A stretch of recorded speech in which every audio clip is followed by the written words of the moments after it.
우리 옆 사람과 인사하겠습니다. 만나서 반갑습니다. 한 주간도 평안하시기 바랍니다. 오늘로 예배드리는 모든 성도들에게 하나님께서 복 주시고 지켜주시고 은혜와 평강 주시기를 주님의 이름으로 축원합니다.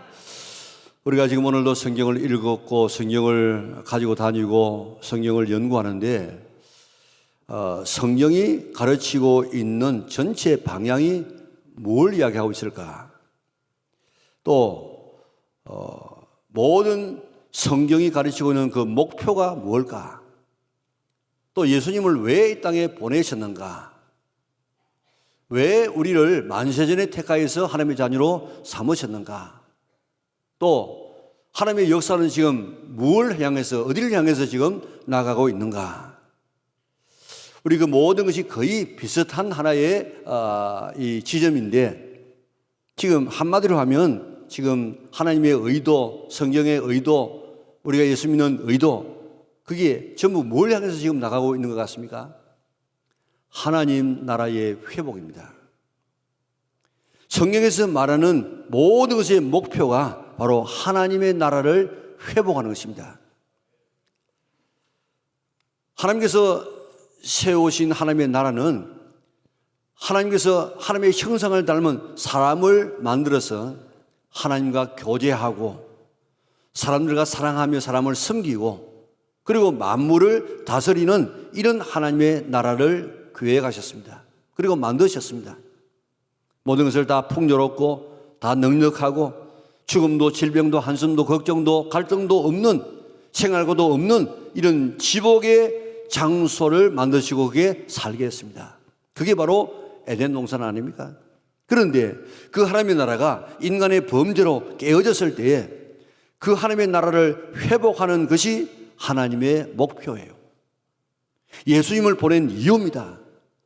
성경을 기록한 그 모든 이유가 잃어버렸던 하나님의 나라를 다시 회복하여서 우리가 누리게 하는 것. 그래서 1장, 2장에는 창세기 1장, 2장, 3장에는 초에는 하나님의 창조와 그리고 인간의 타락되고 난 다음부터 저 계시록 20장까지 계속해서 인류를 다시 회복하는 그런 역사가 쭉 기록되어졌습니다.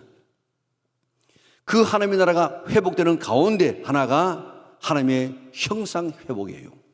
모든 자녀 마무리 다 회복되어져서 그날을 우리가 살게 되는 그곳이 바로 천국인데, 그런 회복도 있고 또 우리 하나님의 형상, 사람의 회복도 있습니다. 하나님께서 우리를 만드실 때 어떻게 만드신 줄 우리가 알고 있지요?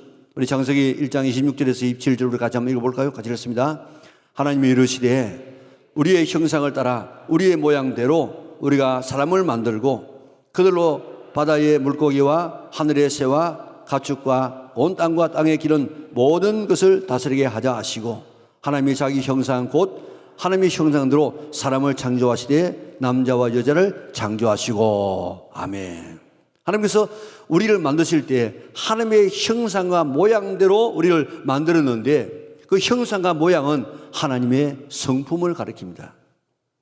우리는 하나님의 형상이 어떤 것인지 성경을 통해서 어렴풋이는 알고 있지만 명확하게 모릅니다. 그런데 하나님의 형상을 가장 잘 보여주시는 분이 바로 예수님이십니다. 그 예수님을 보면 본래 하나님의 형상이 어떤 것인가, 아담과 하와가 타락되기 전에 우리에게 주신 그 하나님의 형상이 무엇인지를 보여주는 분이 바로 예수님이십니다. 우리 성경을 한번 몇 곳 보고자 합니다. 히브리서 1장 3절입니다. 같이 읽습니다. 이는 하나님의 영광의 광처시요 그 본체의 형상이시라. 그의 능력의 말씀으로 만물을 붙드시며 죄를 정결하게 하시는 일을 하시고 높은 곳에 계신 지극히 크신 이의 우편에 앉으시느니라. 아멘. 예수님은 하나님의 영광의 광채시요 또 뭐라고 했습니까? 그 본체가 누굽니까? 하나님입니다. 하나님. 그 하나님의 형상이라고 이야기했습니다. 또 골로새 1장 15절 볼까요? 그는 보이지 아니하는 하나님의 형상이요 모든 피조물보다 먼저 나신 이시니. 예수님은 보이지 않는 하나님의 형상이라고 했어요. 형상. 또 고린도후서 4장 4절 볼까요? 그 중에 세상의 신이 믿지 아니하는 자들의 마음을 혼미하게 하여 그리스도의 영광을 복음의 광채가 비치지 못하게 하매니 그리스도는 뭐요? 하나님의 형상이니라. 그리스도는 예수님은 보이지 아니하는 하나님을 볼 수 있게 우리에게 보여주신 하나님의 형상입니다. 자, 보세요. 예수님은 볼 수 있는 하나님이십니다. 하나님의 형상을 다 가지고 계신 분이십니다. 그런데 왜 우리를 선택하고 예수님 믿게 하신 줄 아십니까? 그 아들의 형상을 본받게 하기 위하여, 잃어버렸던 하나님의 형상을 회복하기 위하여서 아들 본받아서 아들 본받음으로 하나님의 형상을 회복하기를 원하셨다는 것입니다. 우리 한번 찾아볼까요? 우리 로마서 8장 29절 30절 같이 읽습니다. 하나님이 미리 아신 자들을 또한 그 아들의 형상을 본받게 하기 위하여 미리 정하셨으니 이는 그 많은 형제 중에서 맏아들이 되게 하려 하심이니라. 또 미리 정하신 그들을 또한 부르시고 부르신 그들을 또한 어렵다 하신 그들을 또한 영원롭게 하시느니라. 아멘. 왜 하나님께서 만세전에 우리를 사랑하시고 우리를 하나님의 자녀로 선택하시고 왜 역사상에 우리를 부르시고 예수 믿게 해서 우리를 어렵다 하시고 우리를 하나님의 자녀로 영원롭게 하셨다고 했습니까? 왜 그랬다고 했습니까? 뭐 하기 위해서요?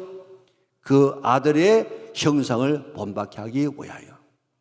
그 아들 예수님의 형상을 본받아서, 그래서 우리가 하나님의 형상을 회복하기 위하여서 우리를 만세전에 사랑하시고 아시고 그리고 선택하시고 부르시고 어렵다 하시고 영화롭게 하셨다고 말씀하고 있습니다. 그 아들의 형상, 하나님의 형상을 본받게 하기 위하여서 잃어버린 하나님의 형상을 되찾게 하시려고 인간의 범죄함으로 잃어버리는 하나님의 형상을 되찾아 주시기 위하여서 예수님께서 이 땅에 오시고 오늘 우리를 만세전에 선택하셨다는 것입니다. 그런데 예수님께서 친히 말씀하신 하나님의 형상을 오늘 본문에서는 뭐라고 이야기하고 있습니까? 나는 온유하고 겸손하니 나의 멍에를 메고 내게 배우라 그랬습니다. 하나님의 예수님의 형상, 그 성품이 다른 곳에서도 나오고 있지만은 예수님 자신이 친히 예수님 자신을 가리켜서 나는 마음이 온유하고 겸손한 자다 그랬습니다. 온유 겸손이 하나님의 형상 중에 두 가지입니다. 9월달 온유 겸손한 달에 금주 다음 주에 걸쳐서 예수님의 이 성품 하나님의 형상을 본받는 기회로 삼는 성도들 되시기를 바랍니다. 누가 예수 잘 믿는 사람이냐? 예수님 닮은 사람이 예수님 잘 믿는 사람입니다. 믿습니다 하고 밤을 새워서 기도한다고 해서 그 사람이 예수 잘 믿는 사람이 아니고 예수님을 닮은 그 사람이 바로 예수님 잘 믿는 사람입니다. 예수님 믿으면 예수님을 닮도록 되어져 있습니다. 꼭 이 두 성품을 본받으려고 결심하는 성도들 되시기를 바랍니다. 온유가 뭡니까? 온유는 한자 그대로 말하면 따뜻할 온자, 그 다음에 부드러울 유자. 그래서 따뜻하고 부드러운 성품을 말하고 있는데 성경도 말하는데 그 따뜻하고 부드러운 것은 하나의 결과고 그 전에 어떻게 되어져야 되느냐? 그 자신의 마음이 자기 하고 싶은 대로 다 하는 마음이 아니고 통제되어져서 길들여져서 결국 다른 사람을 만날 때 하나님 앞에서 따뜻하고 부드럽게 된 것, 이것을 성경은 온유라 그렇게 말하고 있습니다. 미국에는 로데오라는 그런 경기가 있습니다.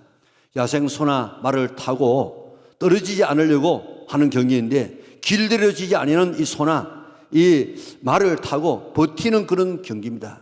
여러분들 길들여지지 않은 이 소와 말이 자기의 덩어리에다가 한 번도 태워보지 아니한 이런 사람을 태워가지고 있으면 얼마나 거치장스럽고 불편하겠습니까? 그래가지고 그 위에 있는 것을 막 떨어뜨리기 위해서, 덕에 있는 사람을 떨어뜨리기 위해서 온갖 애를 다 쓰고 있지 않습니까?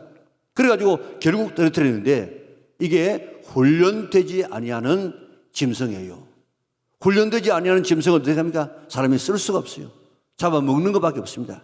자, 훈련되지 아니하는 이 말, 그 로데오 경기 한번 볼까요?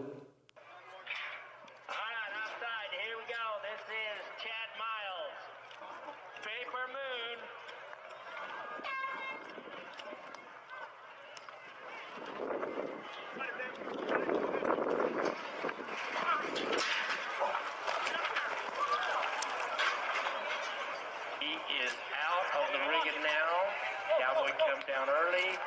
So a no marking. Yeah.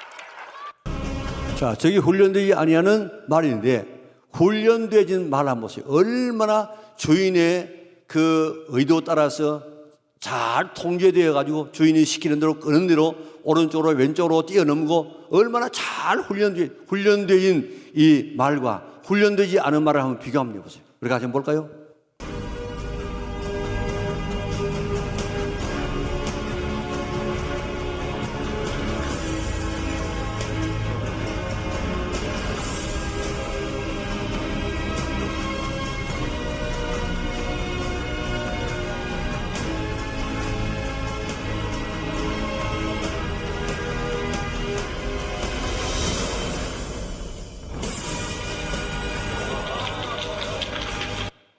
자, 성경에서 말하는 이 온유가 뭐냐?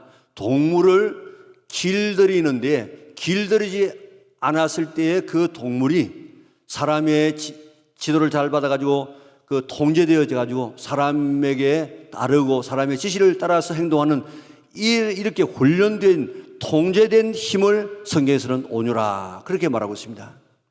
예수님 믿기 전에는 로데오 경기의 소처럼 말과 행동이 통제되지 않을 수 있습니다. 지 하고 싶은 대로 말 다 하고 후함 치고 싶은 대로 다 하고 성질 내고 싶은 대로 다 성질을 부릴 수 있습니다. 그러나 온유하다는 것은 그런 천망지축의 사람이 예수님을 닮아서 자기를 통제해서 하나님의 말씀대로 하나님의 뜻대로 자기를 철저하게 다스리고 부드럽게 되어져서 하나님과 사람을 대하는 이런 이 태도, 이것을 우리는 온유라 그렇게 말하고 있습니다. 한마디로 말하면 자기의 힘이 없는 것이 아니에요. 힘이 있는데 그 힘을 잘 통제해서 바르게 쓰는 것, 이게 바로 온유라고요.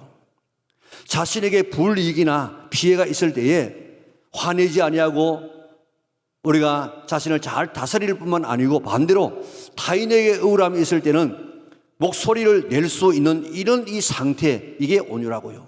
그런데 온유는 타고난 성품이 아닙니다. 물론 사람이 좀 온유한 사람이 있기는 합니다만은 온유는 타고난 성품이 아닙니다. 요약한 것이 아닙니다. 힘이 있습니다. 자기 마음대로 할 수 있습니다. 그러나 하나님과 다른 사람을 위하여서 자기 힘을 통제하는 것, 할 수 있지만은 자기를 통제하는 것, 이것을 우리는 온유라 그렇게 말하고 있습니다. 이 마음을 내게 배우라. 예수님께서 그렇게 말씀하고 있습니다. 모든 성도들이 예수님을 바로 믿어서 온유해야만 되겠지만은 특별히 직분자들, 봉사자들은 온유해야만 하나님 앞에 쓰임받고 교회에서 유익하게 쓰임받을 수 있습니다. 봉사자가 자기 하고 싶은 말 다 해버리고 하고 싶은 성질 다 내어버리고 자기 고집 다 부려버리고 썩낼 거 다 내어버리고 손으로 하고 싶은 거 다 해버리면 그 공동체가 어떻게 되겠습니까? 특별히 직분자들이 자기 자신을 통제할 수 없으면 일하지 말아야 됩니다.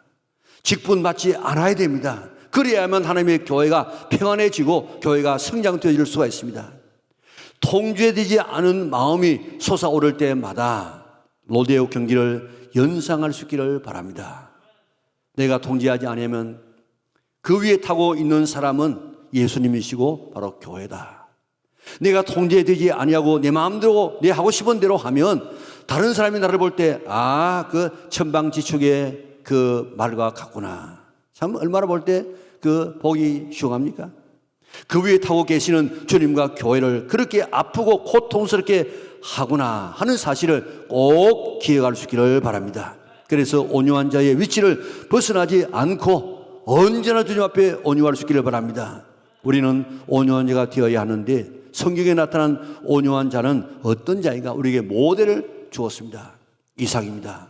이삭은 평생 동안 온유한 삶을 살았기 때문에 예수님 말씀하신 것처럼 그런 사람에게는 쉼을, 평안을 준다고 이야기했는데 그런 평안을 누리며 살았던 삶입니다. 그가 그랄이라고 하는 지역에서 살았는데 하나님께서 엄청난 복을 주었습니다. 한 해에 100배를 주었으니까 대단한 거부가 되었습니다. 그 지역에 살고 있는 왕 아비멜렉이 찾아와서 우리 지역에서 좀 떠나라고 했습니다. 그러니까 이삭은 다른 지역으로 갔습니다. 가가지고 제일 먼저 하늘이 우물을 판 것입니다.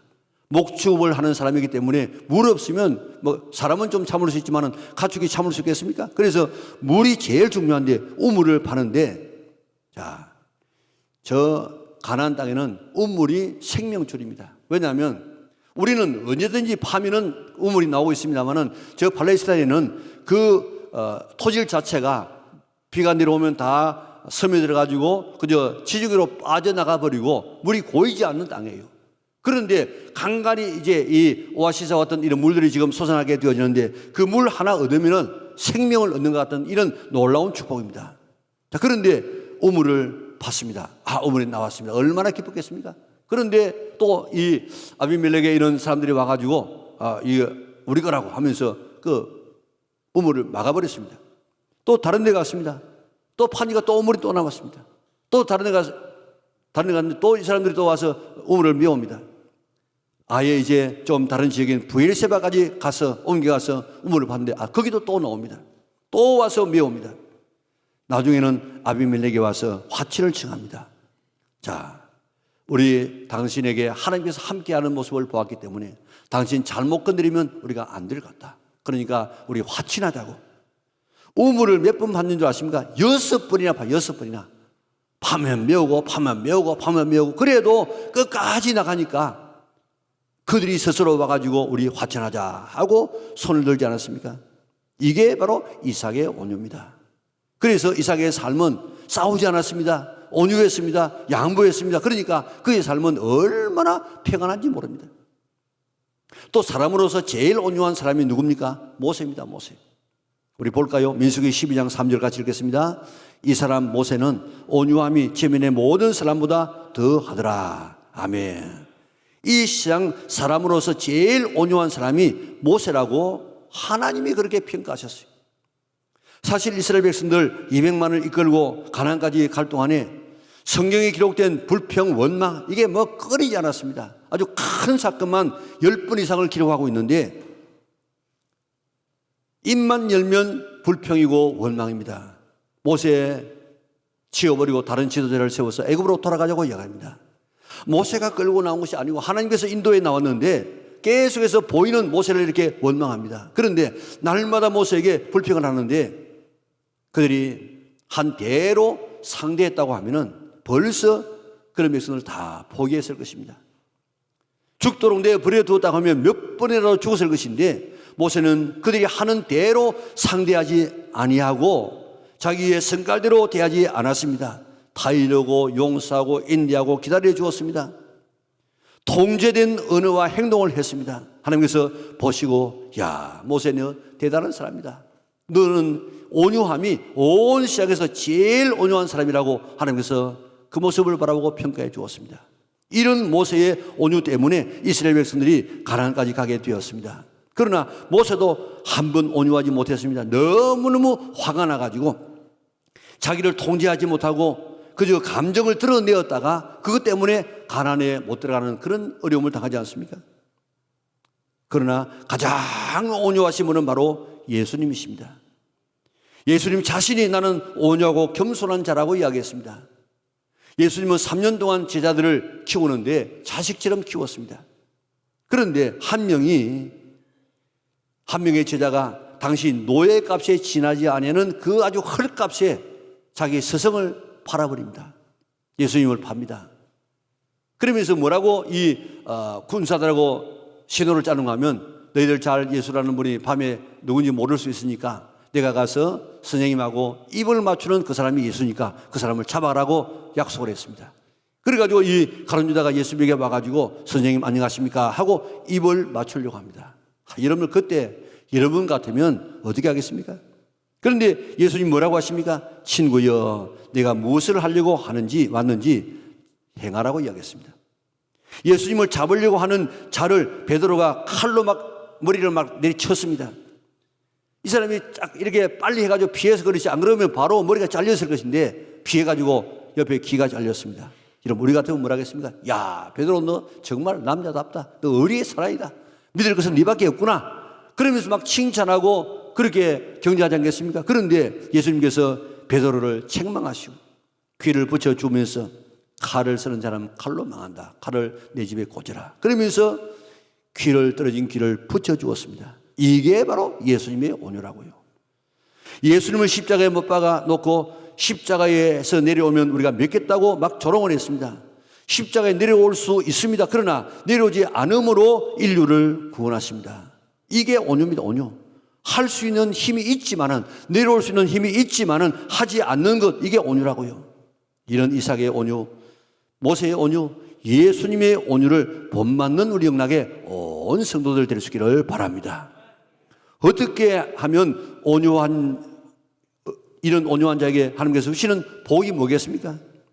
오늘의 이 말씀, 온유하고 겸손을 내게 배우면 어떻게 된다고 했습니까?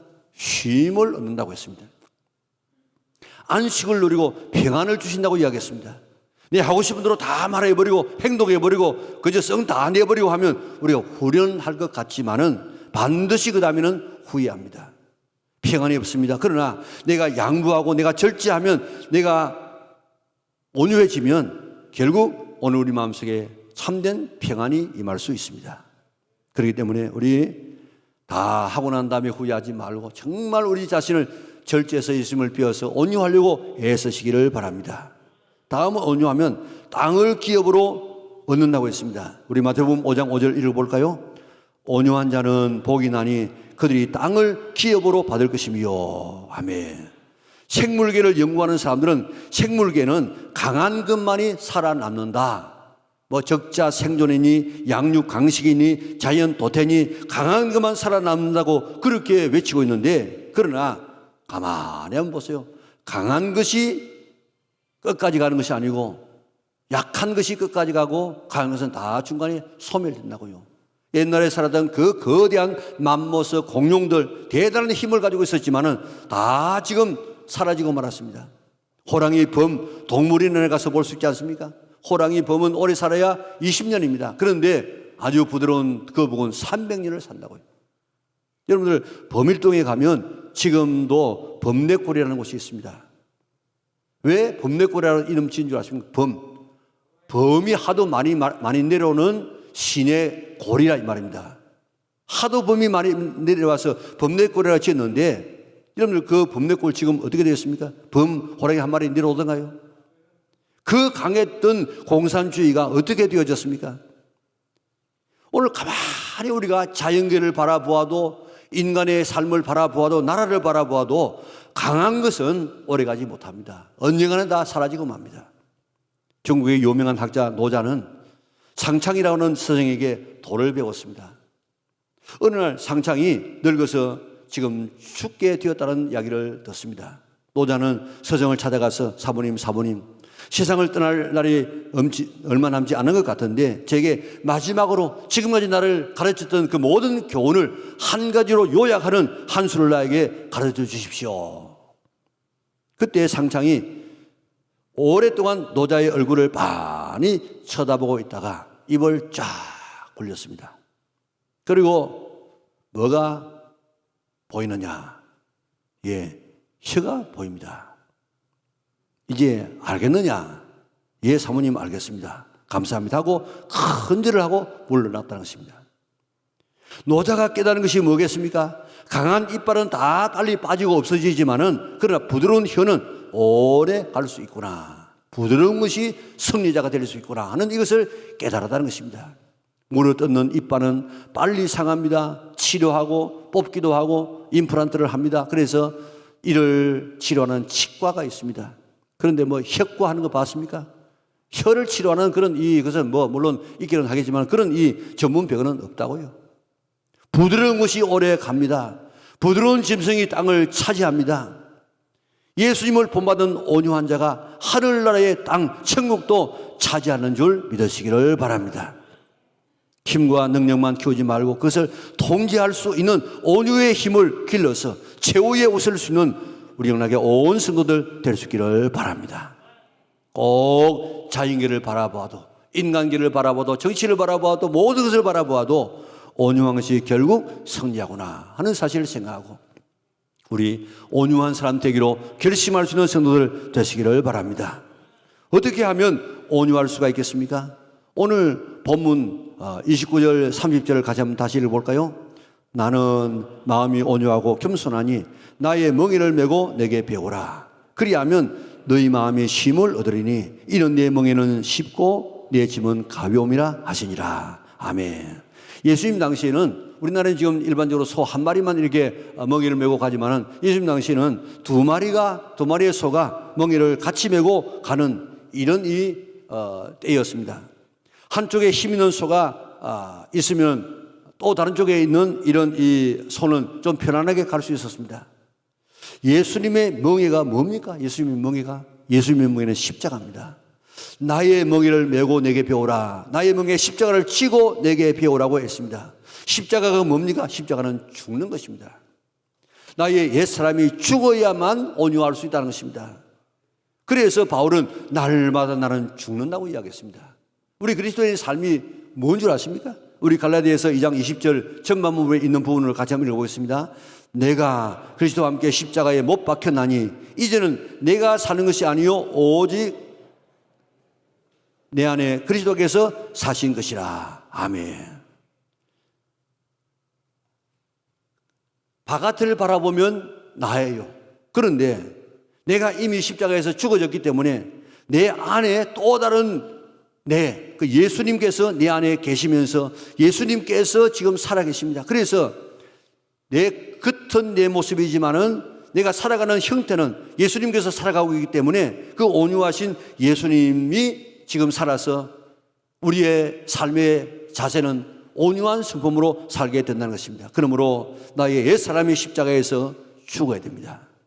내 하고 싶은 대로의 이 마음 죽어야 됩니다. 내 말 다 해버리고 싶은 이런 마음들 죽어야 됩니다. 썩내고 싶은 마음 죽어버려야 됩니다. 큰 소리 치고 싶은 마음도 죽어야 됩니다. 나를 나타내고자 하는 이런 마음도 죽어야 됩니다. 무시당하고 싶지 않은 이 마음도 죽어야 됩니다. 이 모든 마음을 십자가에서 못 박아서 죽어버려야 됩니다. 그것이 바로 세례입니다. 세례. 나의 옛사람이 예수님의 십자가와 함께 죽어져야만 비로소 우리는 온유한 사람이 될 수 있습니다. 온유한 사람이 되어져야만 쓰임 받을 수 있습니다. 길들여지지 아니하는 동물은 쓸모가 없는 것처럼 온유로 길들여지지 아니하는 사람은 하나님 앞에서 사람 앞에서 쓰임 받을 수가 없음을 믿으시기를 바랍니다. 나의 옛 삶을 십자가에 못 박으시기를 바랍니다. 그래야 쓰임 받을 수 있습니다. 온유화해서 자신을 통제할 수 없는 사람은 일하면 안 됩니다. 일하면 교회를 더 어지럽혀 놓습니다. 다음 두 번째는 성령의 충만함을 받아야 됩니다. 갈라디아서 5장 22절 23절 같이 읽어볼까요?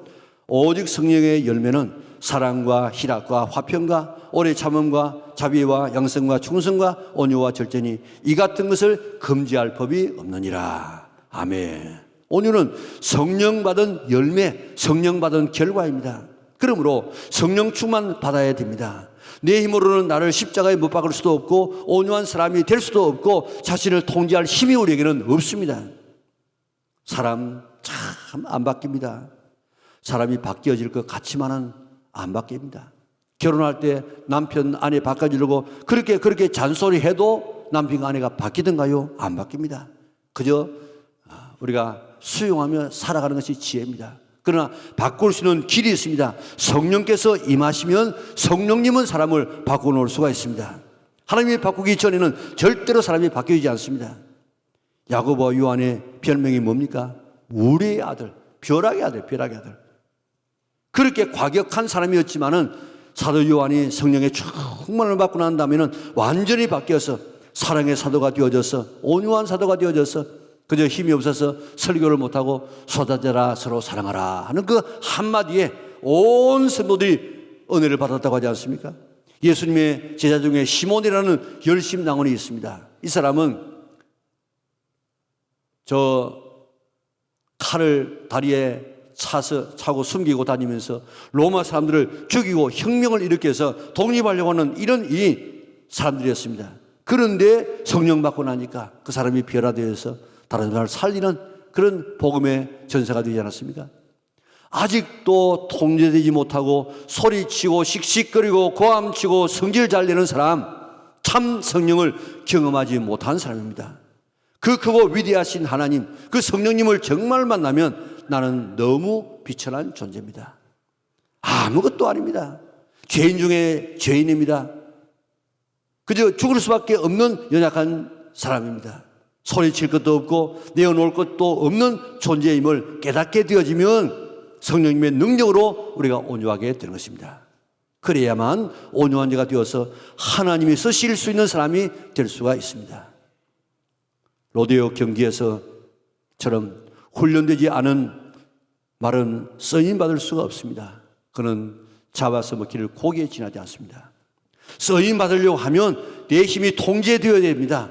십자가와 성령님과 말씀으로 통제되어야 됩니다. 이런 온유한 자가 되어야만 가정이 행복할 수 있습니다. 엄격한 그런 아버지, 엄격한 남편, 그 한 사람 때문에 가정이 다 길을 못 씁니다. 좀 우리가 사람이 부드러워야 됩니다. 그래야만 가정이 행복해집니다. 우리 교회가 특별히 직분자들이, 항존직들이 이렇게 온유해야 됩니다.